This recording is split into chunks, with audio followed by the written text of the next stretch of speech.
अंबेजोगाई इथल्या टोलनाका अपहरण स्पॉट बनलेला आहे। संतोष देशमुख आणि अवादा कंपनीच्या प्रकल्प अधिकाऱ्यांचं एकाच जागेवरून अपहरण झाल्याचं समोर आलंय। काळ्या स्कॉर्पिओमधून संतोष देशमुख तर पांढऱ्या स्कॉर्पिओमधून अवादा कंपनीच्या सुनील शिंदेंचं अपहरण झालं होतं। 21 मेला अवादा कंपनीच्या मॅनेजरचं अपहरण तर संतोष देशमुख यांचंही याच टोल नाक्यावरून अपहरण झालं होतं अशी माहिती आता समोर येते।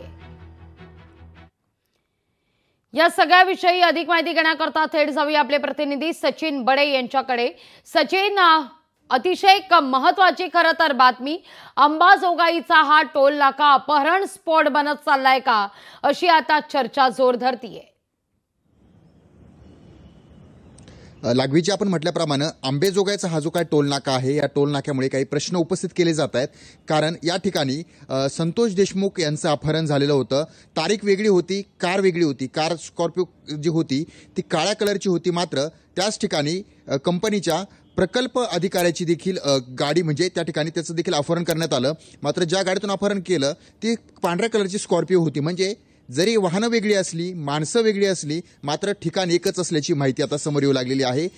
हे एक केंद्र बनलंय ते म्हणजे अपहरणाचं। या टोल नाक्यावरून हे 2 अपहरण झाल्याचं आता समोर येतंय।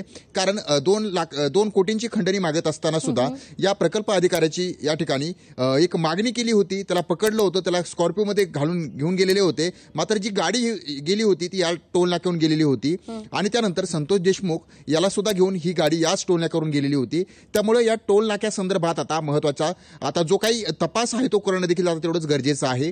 कारण टोल नाक्यावरून गाड्या पास होतात, त्या ठिकाणी सीसीटीव्ही असतात आणि फक्त ही 2च अपहरणं झालेली आहेत की आणखी देखील अपहरणं झालेली आहेत हा एक तपासाचा भाग आहे। मात्र 2ही अपहरण एकाच जागेवरून झालेली आहेत आणि याच जागेवरून कारपू गेलेले आहेत।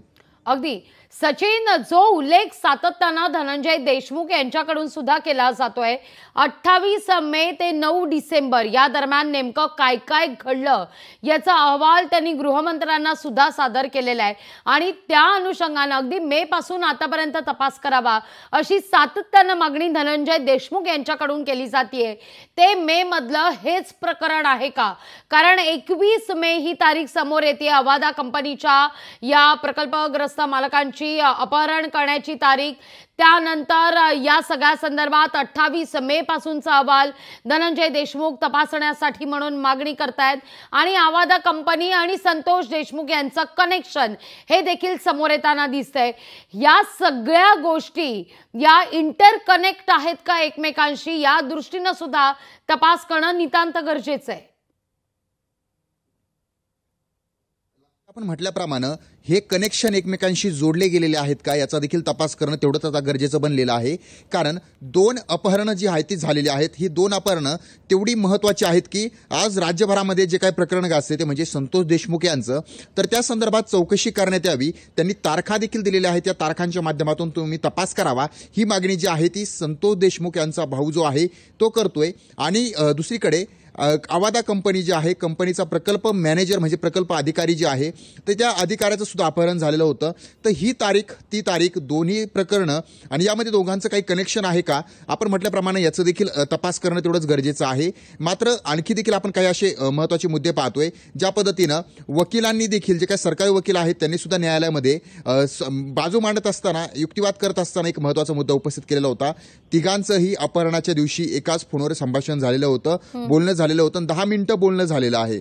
म्हणजे ते फोन रेकॉर्ड्स, या टोल नाक्याचं कनेक्शन, या ठिकाणून जाणारी वाहनं आणि त्यासोबतच ब्लॅक स्कॉर्पिओ, व्हाईट स्कॉर्पिओ, या 2ही स्कॉर्पिओचं काय कनेक्शन आहे हे सुद्धा तपासणं तेवढंच गरजेचं आहे। मात्र आता एकमेकांना जोडली जाणारी साखळी आता समोर येऊ लागलेली आहे, धागेदोरे समोर येत आहेत। आता तपास सुद्धा त्याच गतीनं सुद्धा करणं गरजेचं आहे। अगदी तोच टोल नाका, तोच मे महिना ज्याचा उल्लेख धनंजय देशमुखांनी केलाय आणि गाडी सुद्धा तीच, रंग मात्र वेगळा अर्थात स्कॉर्पिओ। हे सगळं कनेक्शन आता तपासण्याची नितांत गरज आहे। हा मुद्दा लोकशाही मराठी सातत्याने उपस्थित करणार आहे, तुमच्याकडून अपडेट सुद्धा घेत राहणार आहोत। तुर्तास धन्यवाद सचिन, तुम्ही दिलेल्या एकूणच या सविस्तर माहिती करता। लोकशाही मराठी ऐका, पहा, जागरूक रहा।